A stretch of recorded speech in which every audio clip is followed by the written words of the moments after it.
So if you follow along with my Instagram, you know that in the 11 years of owning my 4runner Bartholomew, the first time I've actually been stranded and she's never got me home. So I had to put her on a tow truck and ride with humility all the way back to my house, and which I initially suspected fuel. I shoved brake cleaner down her intake and she fired up for a little bit. I tried other things which led me to ultimately believe that yes, it was the fuel pump. I wasn't hearing it, and I'm gonna show you a little trick that every Gen 3 Toyota pickup and Gen 2 4runner, every little tool they need in their glove box to diagnose pretty much any problem or to get the truck to tell you exactly what's wrong. I'm gonna show that to you right now. So everybody needs one of these. See that? Just a piece of wire that can pretty much tell you not only throw the computer into diagnostic mode, get the truck to show you, to flash codes at you, and then you can Google the codes or whatever and find out ultimately what's wrong. For the fuel pump, the relays and the MAF also control the fuel pump. So this can actually tell you exactly what's going on. With the key in the start position, so it's just cranking and cranking and cranking, and you suspect fuel, you go over your diagnostic port and you see the upper left corner, it says fuel pump FP, and you see in the very bottom left corner it's positive battery. So right now I have less than 10 psi. My fuel pump not working right.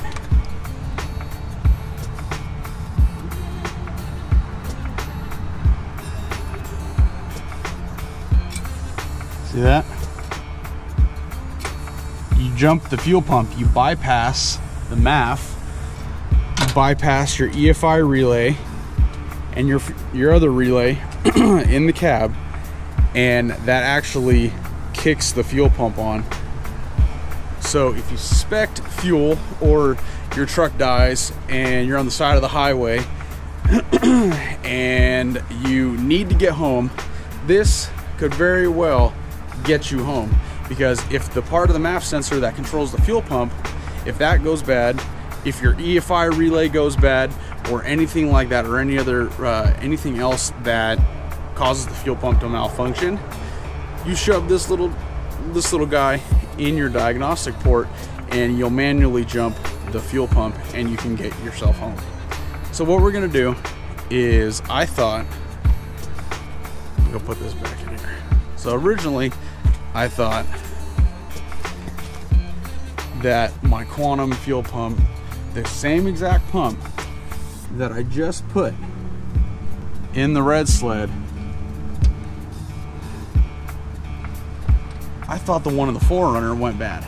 I was like, okay, well, 8 years is the lifespan for this pump. Okay, you know, it's an E85 pump. It's you know, pumped a lot of E85, which is a lot higher water content in it. I thought it just corroded and ultimately killed the pump. Well, that's not the case.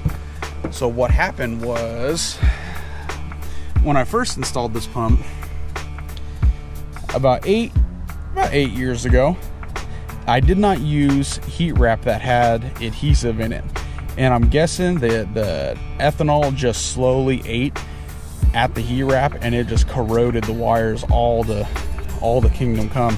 So what I did was I replaced, let's try not to get any fuel in the cab here, I replaced the ground, put a nice beefy ground, replaced the hot side, the power side, nice and beefy. Everything, this heat wrap has that glue in there, and I don't think this is definitely gonna last longer than 8 years, I'll tell you that much. And it's a lot beefier wire. The wire strands themselves are actually about twice as thick, so not bad. Never repair, always build back better, always upgrade, because if it failed once, why repair it to the same spec that just failed? So there's a little tip for you. So I have, because before I tried jumping it with that wire and I got nothing. I have a fuel transfer pump on the back. I even wrapped my fuel lines all the way from the back over here.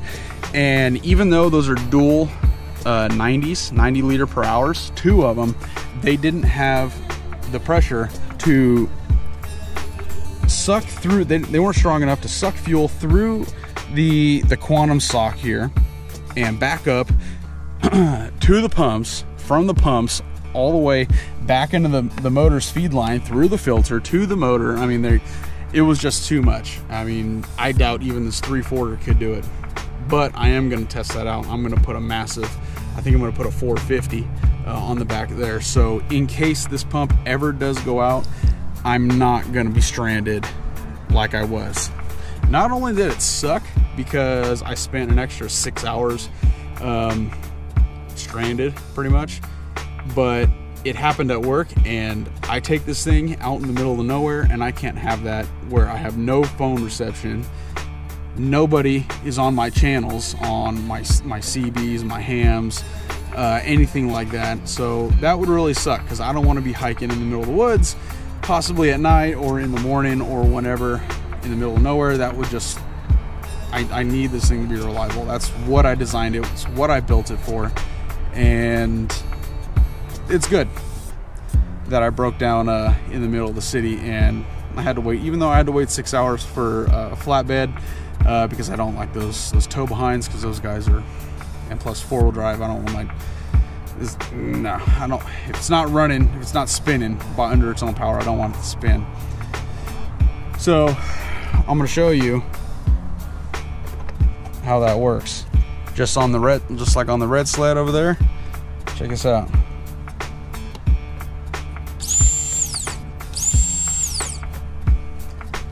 Yeah, baby. So what I'm gonna do, I'm gonna put you guys on the other camera, and I'm gonna install this, bolt it all down, because now my cab stinks of fuel. I'm actually gonna seal off this tank, put everything back together, and give her a start up.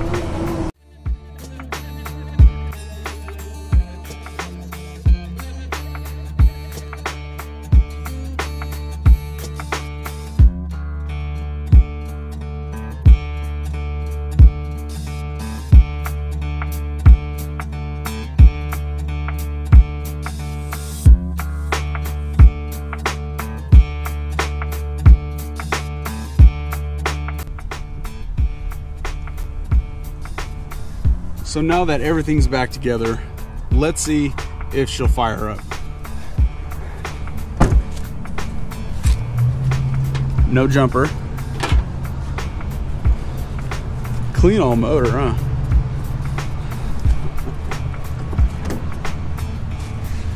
All right, keys are in. Voltage is a little low, but that's to be expected for cranking on it. I don't know, 2-3 hours. But I want to give a big shout out to, because there's only one battery, and I've gone through a lot. There's only one battery that I keep, and it's the same battery that I bought for the wife's 4Runner, which you'll see here pretty quick. And I bought the same one for the red sled.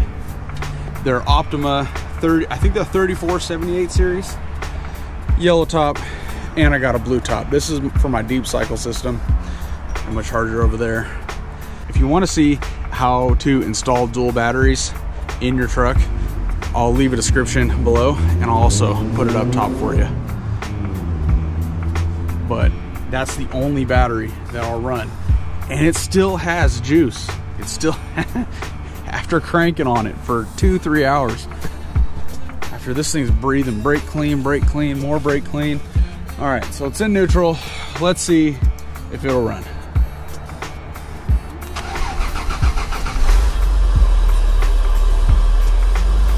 And there's the fuel. There it is, baby. That's right. And it's rich. Yeah, see that battery, it was toast. I don't know if you guys can see that 12.1. It was 13.8. See 12.1, 12.2.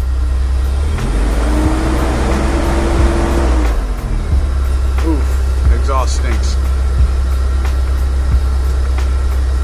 Yeah, it's burning. It's getting all the veins cleared out. See if we got any leaks.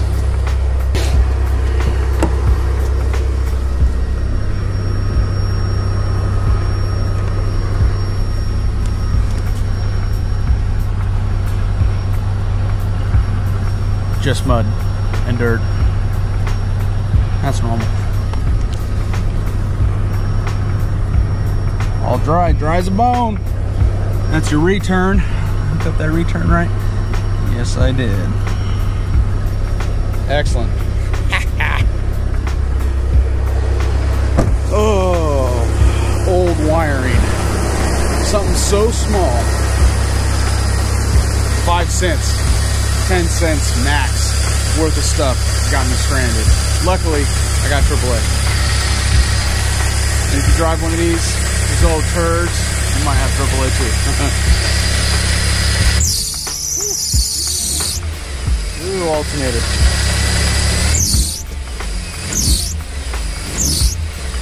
Oh, that boy's slipping. She's running though. And this thing's almost put back together. I'm just waiting on some little steel gaskets for that deal. That's it. But that 3-inch downpipe, man, she tight. Know what I'm saying?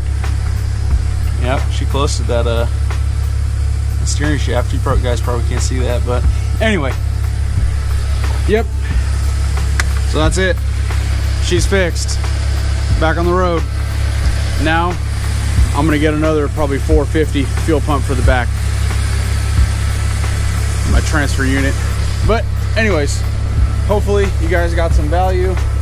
You learned a new thing. So hopefully you guys don't get stranded. Put one of those little jumper wires in your glove box right now. So if you ever get stranded, you have that in there. And hopefully you won't get stranded. You won't need to pay $150, $200 for a dang tow truck. You can be self-sufficient and get your own butt back home and to work. So anyways, if you like the video, give it a like. If you want to see more, hit that subscribe button. I try and get more videos, more information-based videos, more entertainment videos, and I'm gonna try and get more out to you because this is my goal. I want to show you guys everything there is to know, or everything I know about these freaking vehicles. Honestly, they're my favorite vehicles. The 90s generation of Toyotas was perfecto. Because, I'll tell you why. Because Toyota made a freaking Le Mans motor and they put it in a luxury sedan. This thing, 6-bolt mains. This thing, Lexus, Toyota, you're the man. You did everything well. Back in the day, not so much nowadays because they're soy-based wiring and alright. If you like the video, give it a like, hit that subscribe if you want to see more. Thanks for watching, much appreciated. I'll see you soon. Later.